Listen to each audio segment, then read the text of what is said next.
Good afternoon friends. तो हम history में हैं, हिस्ट्री में ब्रिटिश के अगेंस्ट वाली हिस्ट्री में हैं। काफ़ी कुछ हम कवर कर चुके हैं, थोड़ा सा पार्ट रह गया हमारा, उसे फटाफट देख लेते हैं। तो शुरू करते हैं आज की क्लास। पिछला लेक्चर ज़रूर देख लेना, वो लेक्चर इस लेक्चर के बिना अधूरा सा लगेगा, ये लेक्चर उस लेक्चर के बिना पूरा नहीं होगा। तो सारे लेक्चर्स हिस्ट्री वाले इकट्ठे देखना। आगे चलते हैं। तो अब हम 1947 में पहुंच चुके हैं, देश आज़ादी की तरफ चल पड़ा है। 1947 में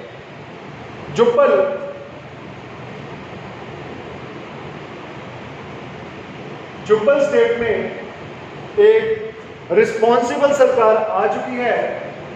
जुब्बल में एक रिस्पॉन्सिबल सरकार आ चुकी है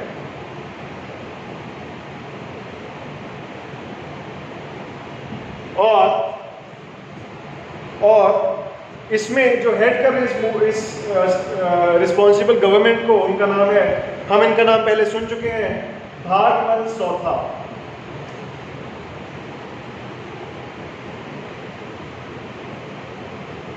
भागमल चौथा। उसके बाद एक और प्रिंसली स्टेट है, ये बात खत्म हो गई। एक और प्रिंसली स्टेट है जिसका नाम है थियोग।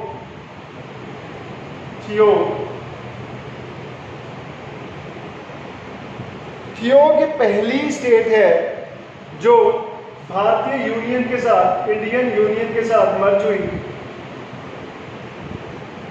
क्वेश्चन पूछा जा सकता है, which was the first princely state to be merge with Indian Union? नाम है थियोग। और ये हिमाचल प्रदेश के बनने से बहुत पहले ही इंडिया के साथ मर्ज हो गई। इसके बाद मार्च 1947 की बात कर रहे हैं। मार्च 1947 की बात कर रहे हैं। तो बच्चों, एक सत्याग्रह मूवमेंट हो रही है।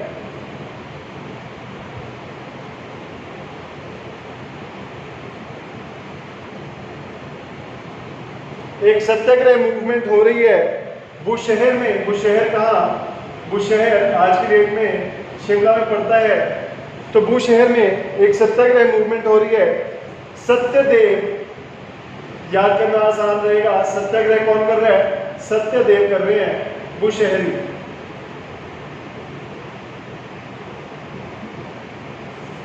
सत्यदेव बुशहरी क्यों कर रहे हैं? कि हमने बुशहर को इंडियन यूनियन के साथ मर्ज कराना है।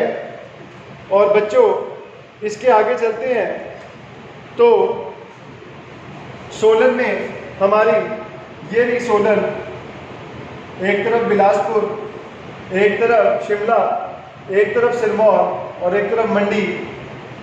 सोलन।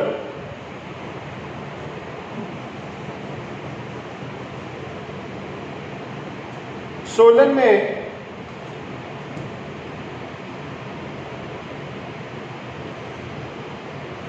एक मूवमेंट हो रही है, वहां पे कॉन्स्टिट्यूएंट असेंबली बन गई।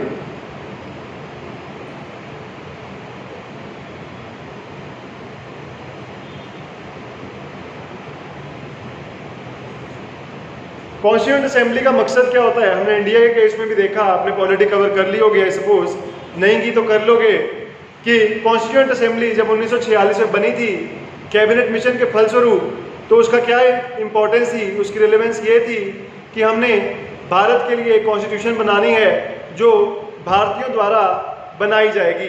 तो ये कॉन्स्टिट्यूएंट असेंबली बनी सोलन में 28 जनवरी 1948 में।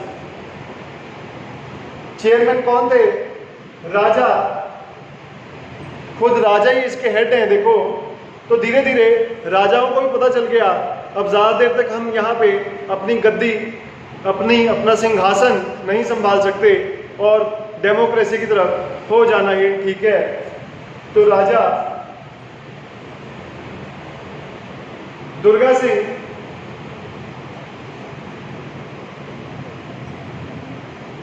जो भगत प्रिंसली स्टेट के राजा थे, वो इस कॉन्स्टिट्यूएंट असेंबली के हेड थे, चेयरमैन थे।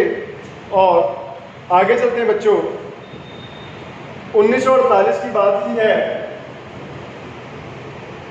1948 की बात कर रहे हैं। हिमाचल प्रांत प्रोविजनल गवर्नमेंट बन गई। हिमाचल जो कि इंडिया का एक प्रांत है, एक स्टेट है, हिमाचल प्रांत प्रोविजन, जब तक असली सरकार नहीं आती तब तक के लिए प्रोविजनल सरकार बन गई, गवर्नमेंट बन गई। ठीक है बच्चों, इसको हेड कर रहे थे, हम इनका नाम पहले सुन चुके हैं, शिवानंद रमौल। शिवानंद रमौल। और क्यों बनाया जाएगा? अब जो भी काम अब 1947 के बाद हो रहा है तो वो अंग्रेज़ों के खिलाफ तो नहीं हो रहा, वो हो रहा है कि हमें भारतीय यूनियन के साथ जुड़ना है और अंग्रेज़ों से हमने प्रिंसली स्टेट्स के जो हेड हैं, जो प्रिंसेस हैं, उनसे हमें छुटकारा चाहिए। तो इसका भी यही उद्देश्य है कि हमें इंडियन यूनियन के साथ मिलके रहना है। आगे चलते हैं, 1948 की बात है, सुकेत सत्याग्रह। सुकेत हमें पता है, एक group of princely states, Suket.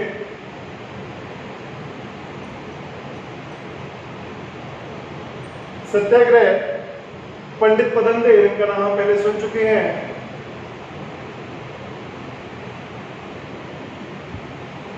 पंडित पदम देव कर रहे हैं इसमें हेड कि हमने किसके साथ यूनाइट होना है, इंडिया के साथ यूनाइट होना है। ठीक है बच्चों, आगे चलते हैं।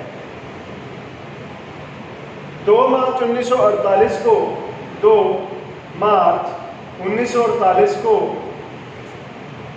एक डिसीजन लिया गया कि हिमाचल प्रदेश बनाया जाएगा, और यह डिसीजन दिल्ली में लिया गया।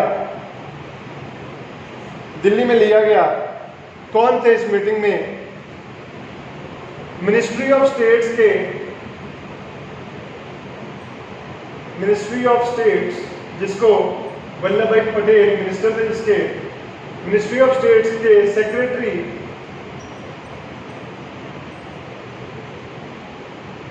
सेक्रेटरी जो थे, उनकी मीटिंग हुई किसके साथ?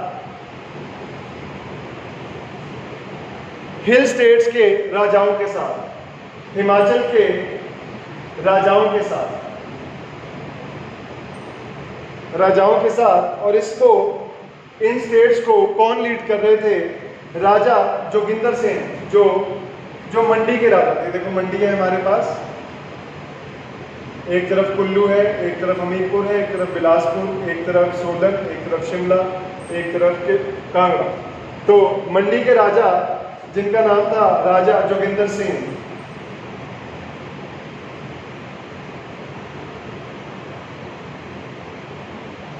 मंडी के राजा हिल स्टेट्स को रिप्रेजेंट कर रहे थे। तो यहां पे तो इसकी क्या रिलेवेंस है? इसकी रिलेवेंस ये है कि ये डिसाइड हुआ इस मीटिंग में कि हिमाचल प्रदेश को बनाया जाए। आगे चलते हैं। आगे कई सारी पर्सनैलिटीज के नाम आ रहे हैं।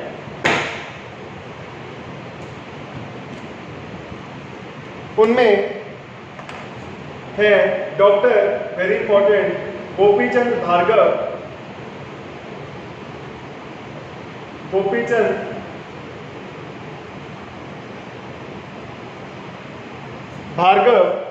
उनके साथ हैं। और गोपीचंद भार्गव कौन है? वो चीफ मिनिस्टर हैं, सीएम हैं ईस्ट पंजाब के।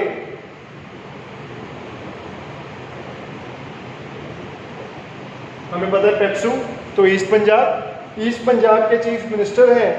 और सर चंदूलाल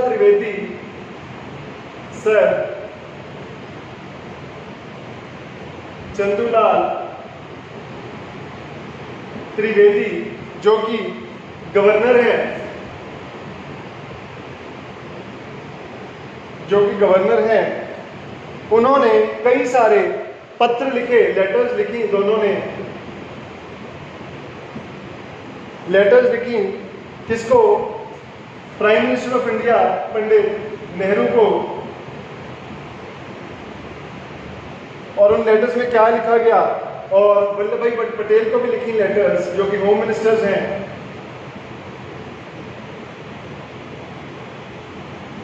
लेटर्स लिखी और कहा कि हिल स्टेट्स को इंटीग्रेट कर दिया जाए। किसके साथ? अब ये तो ईस्ट पंजाब के हैं दोनों, चंद्रूलाल त्रिवेदी गवर्नर हैं और गोपीचंद भार्गव चीफ मिनिस्टर है ईस्ट पंजाब के। तो ये दोनों क्या लिख रहे हैं कि हिल स्टेट्स को मर्ज कर दो, इंटीग्रेट कर दो, हिली एरियाज को ईस्ट पंजाब के साथ मर्ज कर दो।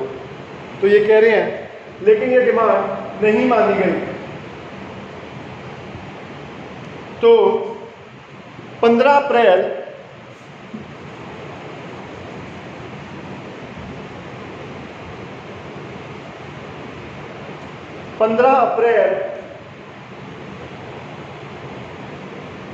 1948 को हिमाचल प्रदेश बन गया एक chief commissioner province, chief commissioner province.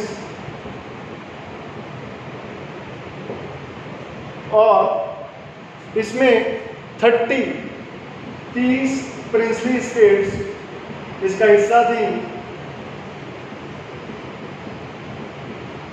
तो देखो, Himachal Pradesh 55,673 square kilometre area, 55,673 square kilometre area, और उसमें 30 प्रिंसली स्टेट्स। और अभी पूरा हिमाचल प्रदेश नहीं, आधा ही है इसका, ठीक है।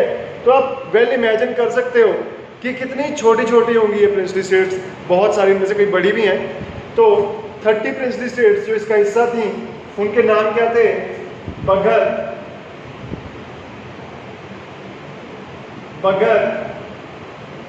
दूसरी है बज्जी,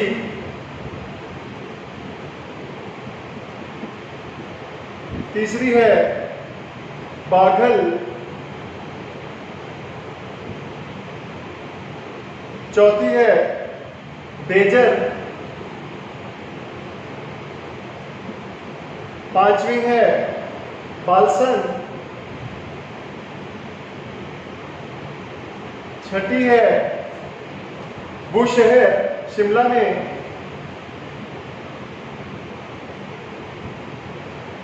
सातवीं है चंबा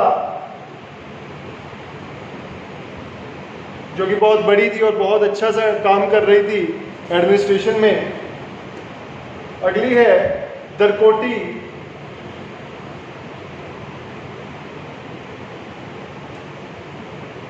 नाइन्थ है दिलत, 10th है धाड़ी, 11th है धामी। धामी पुलिस फायरिंग हमें याद है ना, यहाँ पे ही हुई थी, और फिर धामी सत्याग्रह भी हुआ था, धामी। नेक्स्ट है घुंड,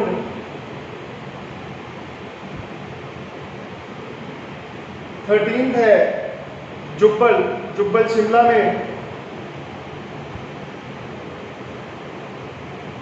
14th है खनेटी,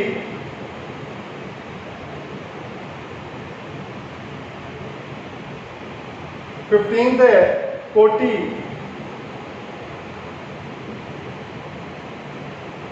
16th है कुमारसेन,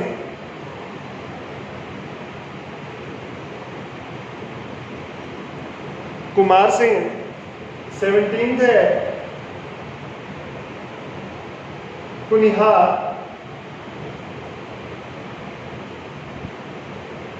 18th है पुत्थर,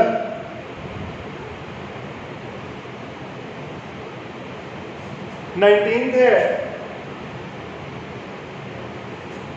मंडी जो कि एक बड़ी प्रिंसली स्टेट थी, 20th मधान, मधान। 21st Mahlog, Mahlog. 22nd मंगल,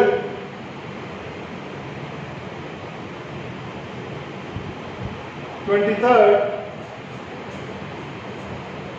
रातेश,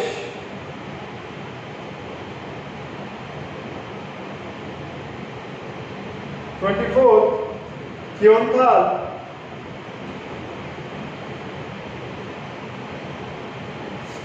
25th राविंगढ़,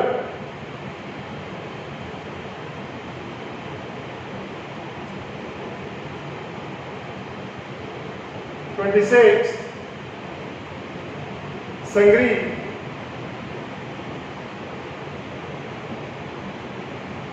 27th सिरमौर, जो कि आज की एक डिस्ट्रिक्ट भी है सिरमौर, यहाँ लिख लेते हैं 27।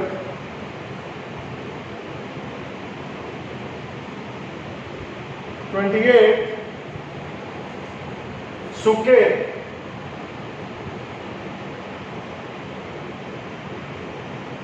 29 थरोच,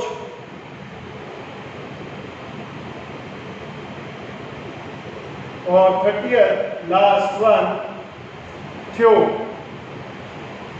थ्यो। तो बच्चों ये सारी प्रिंसली स्टेट्स को मर्ज करके जो 13 नंबर थी हिमाचल प्रदेश होंद में आया, और ये एक चीफ कमिश्नर प्रोविंस बना था 15 अप्रैल 1948 को। 1951 में इसका टैग चीफ कमिश्नर प्रोविंस से हटा करके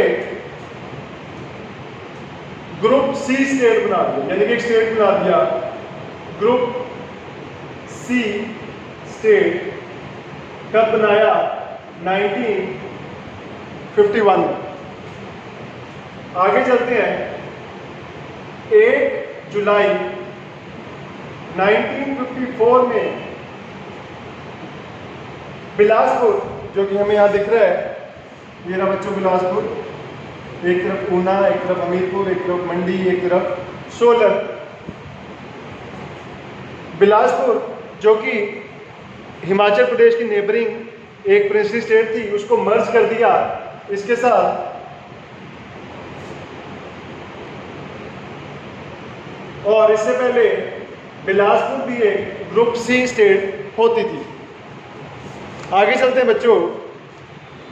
1956 में एक स्टेट रीऑर्गेनाइजेशन कमीशन बना,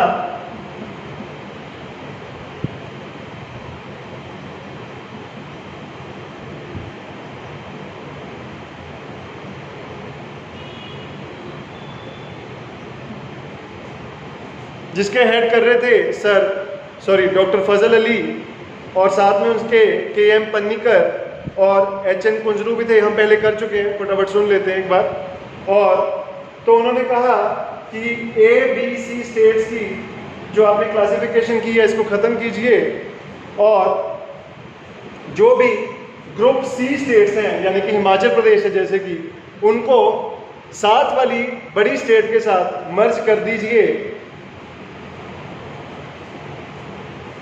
ठीक है बच्चों, या तो उनको साथ वाली बड़ी स्टेट यानी कि हिमाचल प्रदेश को या तो किसी साथ वाली बड़ी स्टेट में मर्ज कर दो, या फिर उसको UT बना दो। तो दो ऑप्शंस दी। तो इसकी वजह से UT बना दो कुछ देर के लिए, हमेशा के लिए नहीं, कुछ देर के लिए। इसके फलस्वरूप हिमाचल प्रदेश एक UT बन गया। फजल अली कमेटी यानी स्टेट्स रीऑर्गेनाइजेशन कमीशन के फलस्वरूप। और ये UT रहा यहाँ से लेके सन 1971 तक। 25 जनवरी 1971 तक UT रहा, और इस दिन को 26 जनवरी को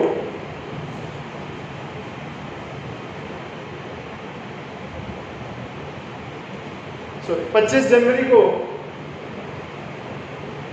1971 को हिमाचल प्रदेश एक स्टेट बन गया, एक स्टेट बन गया। इससे पहले 1960 में महासू जो एक बहुत बड़ा डिस्ट्रिक्ट था उसको काट के चीनी तहसील को अलग कर दिया और किन्नौर बना था। 1960 में किन्नौर बना था महासू को काट के। और 1 नवंबर, इससे पहले 1 नवंबर 1966 को हमें पता है पंजाब का विभाजन हुआ था और हरियाणा स्टेट बनी थी और कुल्लू कांगड़ा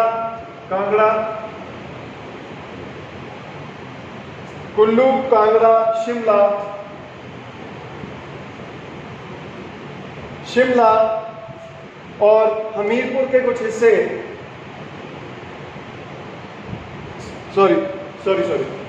और होशियारपुर के कुछ हिस्से इसके साथ मर्ज कर दिए गए थे। कब? 1966 में कुल्लू, कांगड़ा, शिमला और हिमाचल प्रदेश का हिस्सा बने और साथ में होशियारपुर के कुछ हिस्से, जैसे कि होशियारपुर के कुछ हिस्से और साथ में डलहौजी जो कि गुरदासपुर का हिस्सा होता था, वो भी हिमाचल प्रदेश का हिस्सा बन गए। तो इस दौरान 4 नई डिस्ट्रिक्ट्स आई हिमाचल में, कुल्लू, लाहौल स्पीति, कांगड़ा और शिमला। कब आए? 1966 में, जब पंजाब की रीऑर्गेनाइजेशन हो रही है और डलहौजी को चंबा डिस्ट्रिक्ट के साथ डाल दिया गया और हिमाचल की टोटल 10 डिस्ट्रिक्ट्स हो गई थी इस टाइम पे। 1 सितंबर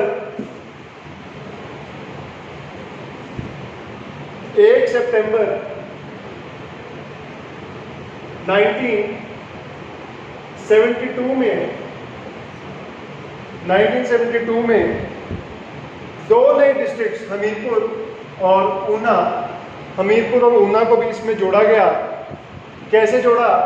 कांगड़ा को काटा गया, ट्राइफरकेशन की गई, कांगड़ा अलग रह गया, ऊना हमीरपुर उसमें से आए।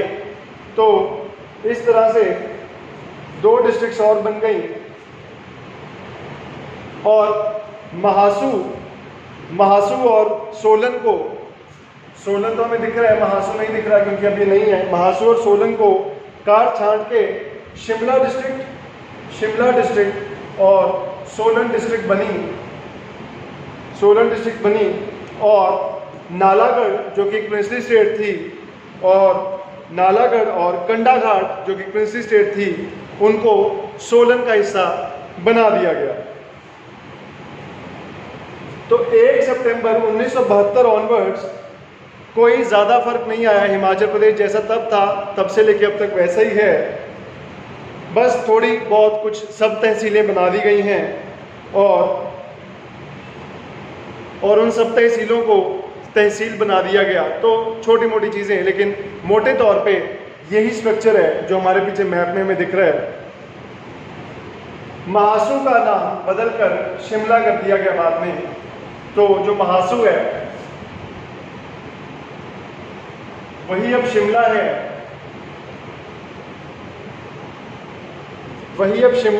और ये 1981 में हुआ। 1981 में अगर हम टोटल ज्योग्राफिकल एरिया की बात करें हिमाचल प्रदेश की,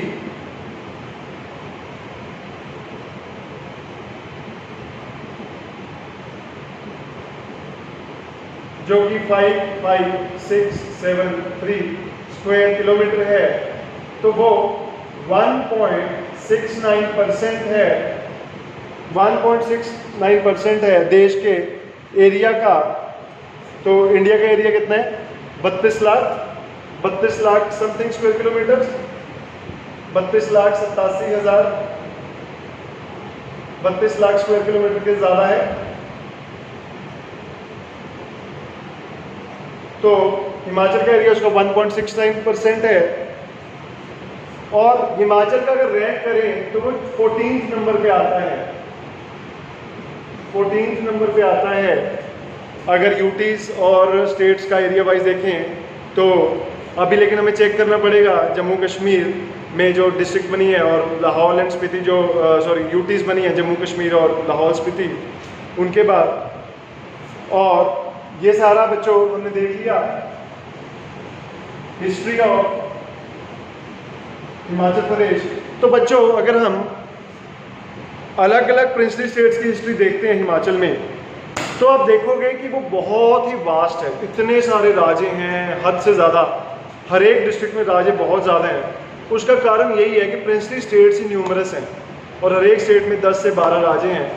तो हम उतना डिटेल में करने का ना तो हमारे पास, देखो हम करेंगे ज़रूर, लेकिन हम जो ज़्यादा इंपॉर्टेंट है जो एग्ज़ाम में आएंगे पूरे का पूरा करने की ना तो ज़रूरत है और ना ही पॉसिबल है वहाँ पे याद रखना। पहले तो पढ़ना तो चलो हम पढ़ लेंगे, लेकिन वहाँ पे याद रखना बहुत एक प्रॉब्लम हो जाएगा। तो हम वही काम करेंगे जो कि एग्जामिनेशन पॉइंट ऑफ व्यू से वेरी इंपॉर्टेंट है। हर एक चीज़ जो बुक्स में दी गई है वो हम नहीं करने वाले हैं। खैर, तो बच्चों अभी हमने हिमाचल में ज्योग्राफी देख ली है काफ़ी हद तक, उसमें हमने हिमाचल की लोकेशन देख ली, माउंटेन्स देख लिए, रिवर्स देख ली, है ना, और रिवर्स में कौन कौन से हाइड्रो इलेक्ट्रिक पावर प्रोजेक्ट्स हैं वो देख लिए, क्लाइमेट्स देख लिए, क्रॉप्स देख ली कुछ हद तक, और रिवर्स के किनारे किनारे कौन से इंपॉर्टेंट शहर हैं, वो रिवर्स कौन कौन से डिस्ट्रिक्ट से होके जा रही हैं, हाईएस्ट पीक कौन सी है, ये सब हम देख चुके हैं। और उसके बाद पिछले 3-4 लेक्चर्स में हम ये देख चुके हैं कि हिमाचल प्रदेश का एंशियंट टाइम्स में हिमाचल का क्या नाम था, कहाँ लोकेटेड था, कैसे लोग वहाँ पे आए, प्री हिस्ट्री वाली साइट्स कौन कौन सी हैं, और फिर हम करते करते मेडिवल टाइम्स में हमने देखा कि कैसे गजनी के अटैक से, गौरी के अटैक से, सल्तनत पीरियड से, फिर लोधीज़ के टाइम पर और मुग़ल के टाइम पर क्या क्या डेवलपमेंट्स हुई, कैसे राजपूत किंग्स को प्लेन एरिया से निकल के यहाँ आना पड़ा, वो सब हम देख चुके हैं। तो बच्चों अगले लेक्चर में हम देखेंगे डिस्ट्रिक्ट वाइज सारी हिमाचल प्रदेश को, और अभी हमने कुछ पासेस करने हैं, वैलीज़ करनी है, वैलीज हमारी कुछ रहती हैं, तो वो सारा कुछ हम अगले लेक्चर में देखेंगे। और आप रिवाइज ज़रूर करते रहो, हर एक लेक्चर को कम से कम 2 से 3 बार देखो, जो भी डाउट्स हैं पूछते रहो। Thank you so much.